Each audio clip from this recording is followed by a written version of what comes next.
मला माहिती नसतं, काही नसतं, काहीतरी आम्ही पण सगळ्या जाती धर्माला बरोबर घेऊन जातो बाळा. आहे दादा, म्हणजे मला जे वाटलं ते मी तुमच्यासाठी म्हणजे मान्य आहे, परंतु त्याच्यात तसं नाही. आज आपण आता बरोबर आहे, परंतु त्याच्यात माळी समाजाला मी जिल्हा परिषदेची उमेदवारी आता सुप्या गटातनं दिलेली आहे. तिथं ओबीसीच रिझर्वेशन तर बाकीच्यांनी दिलं नाही, ते तर पक्षाने दुसरेच दिलेले. त्या पद्धतीनं आपण केलेलं आहे. ओके, चालेल दादा, तुम्हाला जो योग्य वाटतं तो निर्णय अंतिम झाला. ठीक आहे, ओके, थँक्यू. ओके. त्या बाजूला ठेवा, अलीकडच्या बाजूला, त्या अलीकडच्या बाजूला.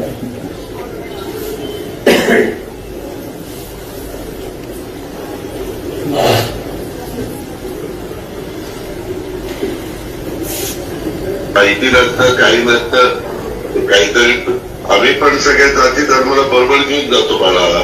आहे दादा, म्हणजे मला जे वाटलं ते मी तुमच्यासाठी मान्य आहे, परंतु त्याच्यात तसं नाही. आज आपण आता बरोबर आहे, परंतु त्याच्यात माळी समाजाला मी जिल्हा परिषदेची उमेदवारी आता सुप्या गटातनं दिलेली आहे. तिथं ओबीसीच रिझर्वेशन तर बाकीच्यांनी दिलं नाही, ते तर पक्षाने दुसरेच दिलेले. त्या पद्धतीनं आपण केलेलं आहे. तुम्हाला जो योग्य वाटतं तो निर्णय अंतिम झाला.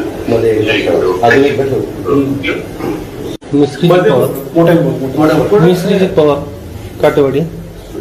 थोडस ज्यावेळेस हे सगळं झालं सुरुवातीला, तेव्हा कोणाच्या ह्या गोष्टीवरती बोलायला म्हणजे सगळेच दुःखात असल्यामुळं काय आहे, लास्ट कॉल कोणाचा आहे ह्या गोष्टीवरती डिस्कशनच नव्हतं. जेव्हा काल थोडंसं झालं की बाबा कोणाचा फोन शेवट झाला, तेव्हा बघितल्यानंतर माझा लास्ट कॉल 8:37 सकाळी झालेला आहे.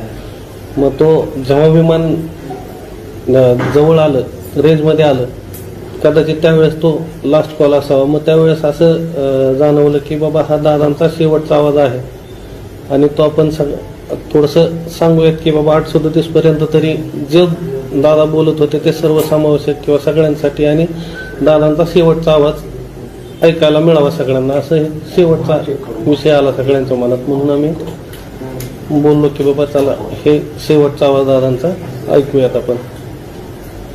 तुम्हाला फोन आला की तुम्ही फोन केला? मला फोन आला, मी एक जस्ट 8:19 वगैरे एका कामासंदर्भात मेसेज केला होता.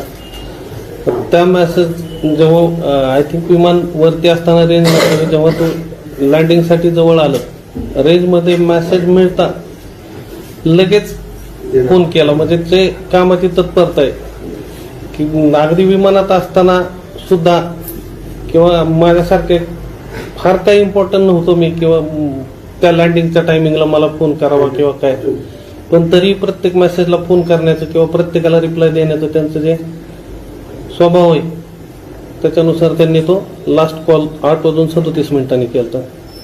काय नेमका संवाद झाला?